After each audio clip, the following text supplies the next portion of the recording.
RoboCop is a 1987 American science fiction action film directed by Paul Verhoeven and written by Edward Neumeier and Michael Miner.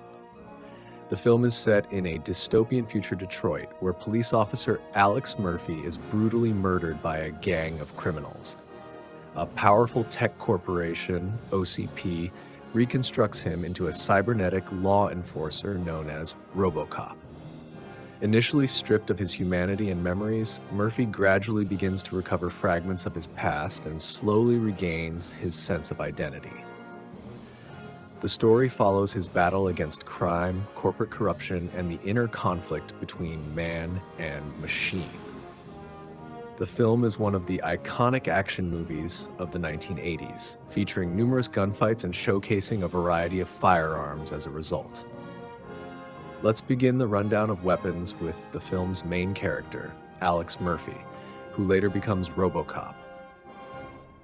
At the beginning of the film, Detroit Police Department officer Alex Murphy, played by Peter Weller, carries a 9x19mm caliber Sig Sauer P226 pistol as his sidearm before he becomes RoboCop.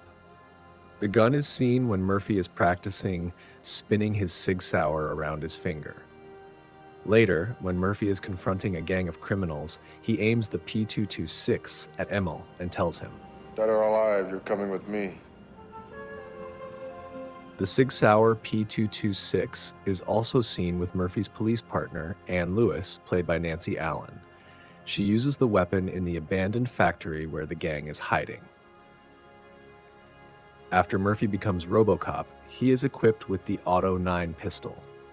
Fictional details describe the weapon as having a 50-round magazine.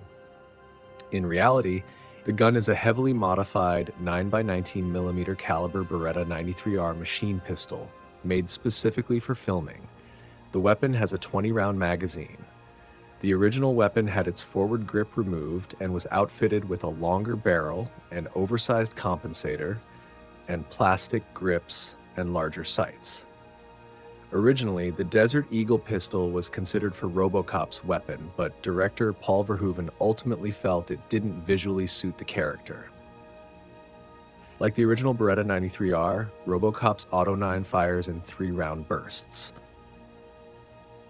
RoboCop is seen using the Auto-9 throughout the film. The weapon first appears at the shooting range.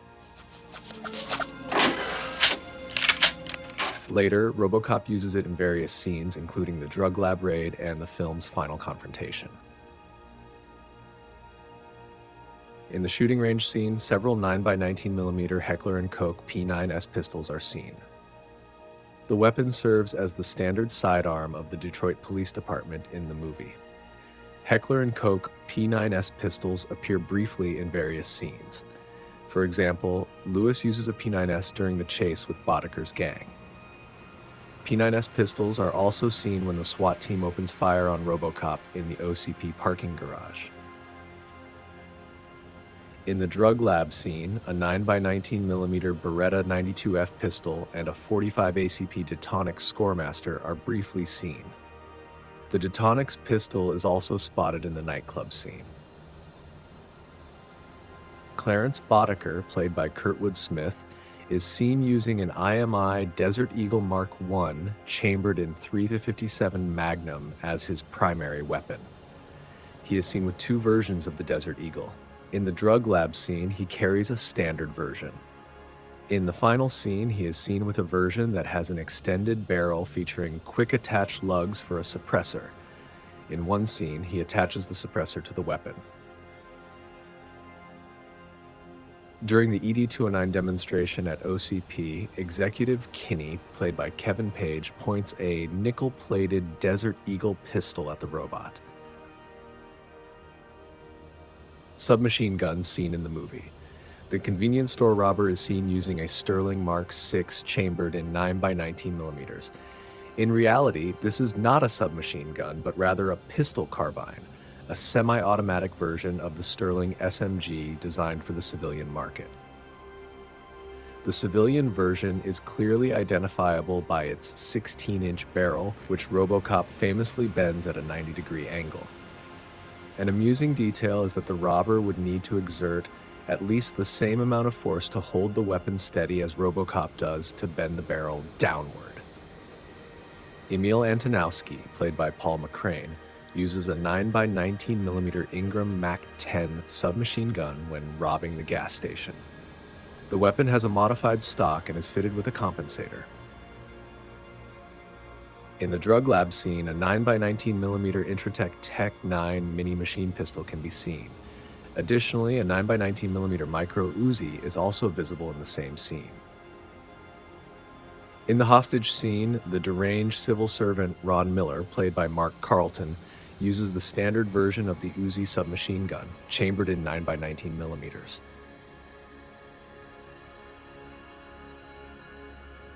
A wide variety of shotguns appear throughout the film. Clarence Boddicker uses a modified Mossberg 5500, a semi-automatic shotgun with a shortened barrel and heat shield. The weapon is also equipped with a wire stock taken from a Daewoo K1A. He uses the shotgun when shooting Murphy and in the van chase scene. 5500 is also seen in the hands of a Detroit SWAT officer during the City Hall hostage scene. During the van chase and later at the steel mill, Boddicker's crew uses several 12-gauge Remington 870 police folder shotguns. These Remingtons are modified. Some have extended magazines and some are missing their stocks entirely. In the chase scene, Leon Nash, played by Ray Wise, is seen with a 12-gauge Ithaca 37 with an extended magazine tube and pistol grip. The same shotgun is also seen later with Emil Antonowski at the steel mill. Two types of 12-gauge Mossberg 500 shotguns appear in the movie. Steve Min, played by Calvin Jung, uses a Mossberg 500 cruiser in multiple scenes, while Detroit SWAT teams are seen using the Mossberg 500 bullpup version. The bullpup is essentially a conversion kit, a plastic stock assembly that transforms a standard Mossberg 500 into a bullpup-style shotgun.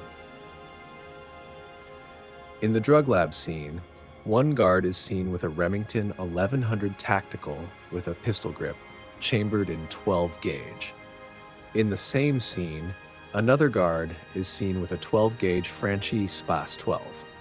The Spas 12 is also seen in the hands of a SWAT officer during the Detroit City Hall hostage situation. In addition to the Mossberg shotgun, the Detroit SWAT officers use the 5.56 by 45mm caliber Steyr-AUG assault rifle. The weapon is seen when the SWAT team opens fire on RoboCop at the OCP building. In the same scene, SWAT officers can be seen using a 5.56 by 45mm caliber FN Minimi light machine gun. The version used in the film has a shortened barrel.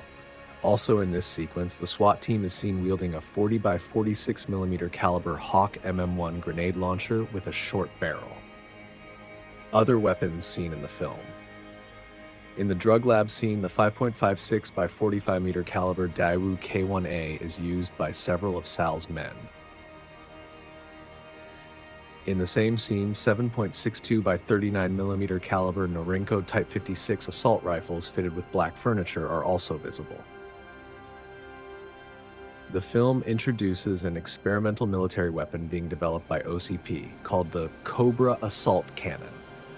In reality, the weapon is a 50 BMG caliber, semi-automatic Barrett M82 rifle fitted with a gigantic scope.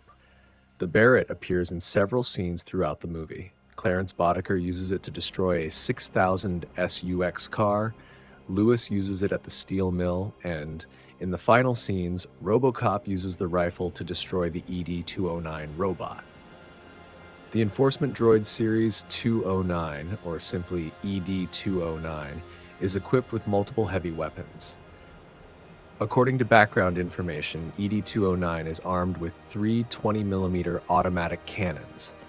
The weapon system also includes three heat-seeking missiles and a twin launcher capable of firing explosives or gas grenades. In reality, all of the weapons, like the robot itself, are fictional. A full-sized mock-up of ED-209 was built from wood and fiberglass, along with a few scale models used for stop-motion animation.